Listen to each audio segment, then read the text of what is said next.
Bharatiya Janata party से लोगों का मन उठ चुका है। सचिन पायलट ने जोधपुर में मीडिया से रूबरू होते हुए कहा कि 2 राज्यों में चुनाव चल रहे हैं जहां प्रचार चालू हो चुका है।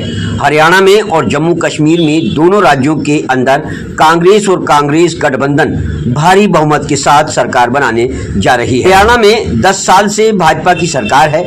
ऐन मौके पर उन्होंने मुख्यमंत्री को बदला, हार स्वीकार की है और जो माहौल पूरी हरियाणा में बने हैं उसको देखकर मैं कह सकता हूं कि हम प्रचंड बहुमत से सरकार बनाएंगे। मुझे लगता है ऐतिहासिक बहुमत हरियाणा की जनता कांग्रेस पार्टी को देगी और एक बार वहां पर दोबारा कांग्रेस सरकार बनने जा रही है।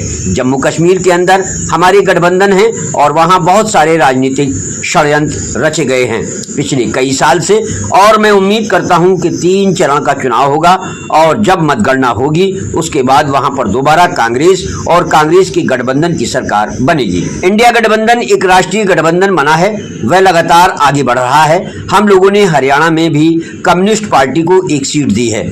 यह इस बात को दिखलाता है कि कांग्रेस पार्टी सबको साथ लेकर चलना जानती है, आगे चल भी रही है। बाकी 2 राज्य हैं झारखंड, महाराष्ट्र, वहां पर भी चुनाव होने हैं। वह पार्टी, वह सरकार जो दावा करते थे कि एक राष्ट्र एक चुनाव कराने का वैसा माहौल नहीं बन पा रहा है।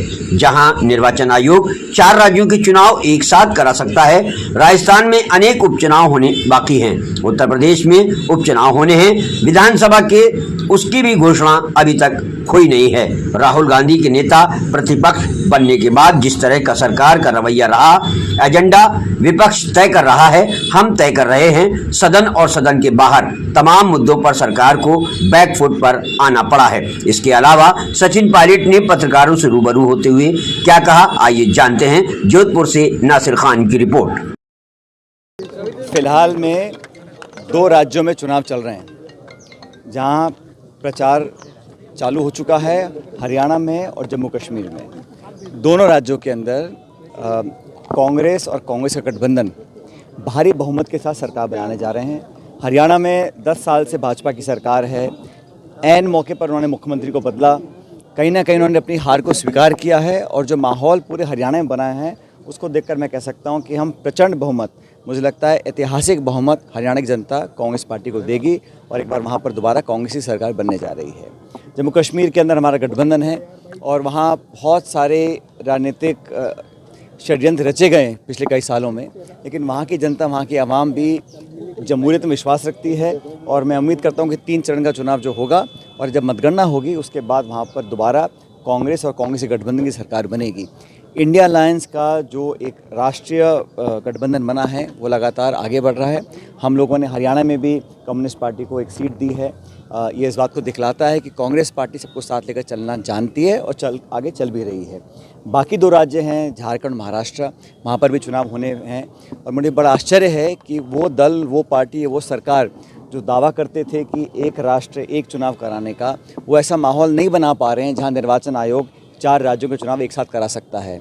राजस्थान में अनेक उपचुनाव होने बाकी हैं, उत्तर प्रदेश में उपचुनाव होने बाकी विधानसभा के, उसकी भी घोषणा अभी तक हुई नहीं है।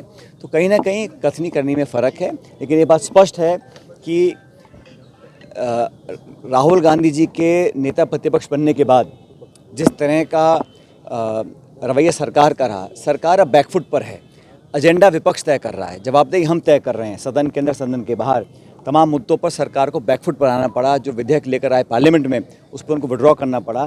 तो जो बहुमत का घमंड और अहंकार 10 साल था वो जनता ने 4 जून को उतार दिया है। 4 जून के बाद एक नई सच्चाई, नई असलियत देश के सामने आई है और मुझे खुशी है कि राहुल गांधी जी ने कांग्रेस पार्टी के आग्रह को स्वीकार किया, नेता प्रतिपक्ष बने हैं और जिस प्रकार वो सरकार की जवाबदेही तय कर रहे हैं वो भी अपने आप में एक बदले हुए माहौल को दर्शाता है। और मैंने देखा है जब भी भाजपा बैकफुट पर आती है वो सीधा सीधा राहुल गांधी जी को टारगेट करते हैं। वो कोई स्टेटमेंट देते हैं, सरकार को कटघरे में खड़ा करते हैं तो उनके ऊपर लांछन लगाना, विरोध करना, ये उनकी आदत बन चुकी है। लेकिन हमें जनता में पूरा विश्वास है, कांग्रेस पार्टी लगातार मजबूती से आगे बढ़ रही है। जिन जिन राज्यों में चुनाव होंगे वहाँ पर हम सरकार बनाएंगे और जहाँ विपक्ष में है वहाँ पर भी नई ऊर्जा कार्यकर्ताओं को मिली है, नेताओं को मिली है। और जिन राज्यों में मैं दौरे करता हूँ वहाँ पर लगातार मैं देख रहा हूँ एक बदलाव हो रहा है। एक धरातल पर एक एहसास मुझे होता है कि राजनीति बदल रही है। लोगों की आज 10 साल से जो लोग थक चुके हैं, पुराने वादे, वही आश्वासन, किसान, नौजवान, मध्यम वर्ग सब लोग दुखी परेशान हैं। जो केंद्र सरकार का बजट भी आप लोगों ने देखा होगा, वो भी अपनी सरकार की जो बैसाखियां हैं उन राज्यों के मुख्यमंत्रियों को झूठे आश्वासन देकर खुश करने का काम किया है। लाखों करोड़ वो राज्यों को दे रहे हैं। मुझे कोई आपत्ति नहीं है बिहार के भाइयों से या आंध्र प्रदेश के लोगों से, लेकिन उन दोनों राज्यों को राजनीतिक मजबूरियों के खातिर उनको आश्वासन दिया गया और बाकी तमाम देश के लोगों को महरूम रखा गया। राजस्थान के लोगों ने क्या गलती की थी कि बजट में उनको कुछ नहीं मिला? सिर्फ गलती जनता ने की, यहाँ की 11 सीट भाजपा को हरा दी, तो इसका उन्होंने बदला लिया एक तरह से।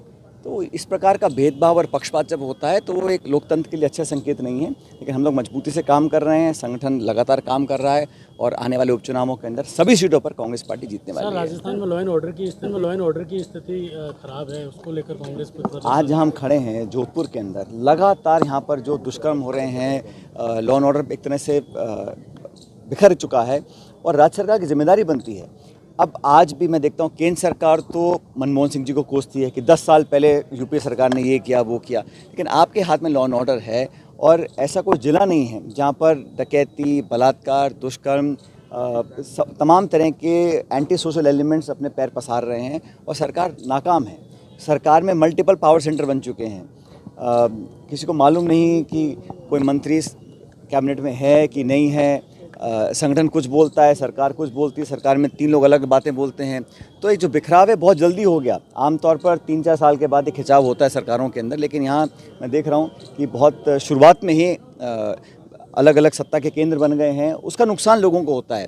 जो नीति निर्माण होती है, गवर्नेंस होती है, ग्रामीण क्षेत्रों में विकास बिल्कुल ठप पड़ा है। जिनके वर्क ऑर्डर हम देख गए थे उन कामों को भी नहीं करा पा रहे हैं। तो मिसमैनेजमेंट भी है और मुझे लग रहा है कि भारतीय जनता पार्टी से लोग बहुत जल्द उनका मन उठ चुका है।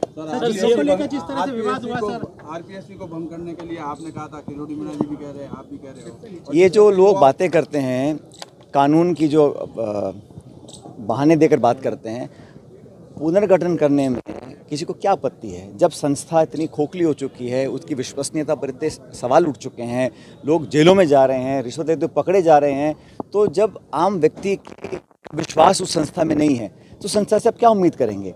और नए सिरे से अगर उनकी नियुक्तियों के अंदर जो पारदर्शिता वाले मापदंड होने चाहिए वो क्यों नहीं हो सकते हैं? और दोबारा से शुरुआत करके इसका पुनर्गठन क्यों नहीं किया जा सकता?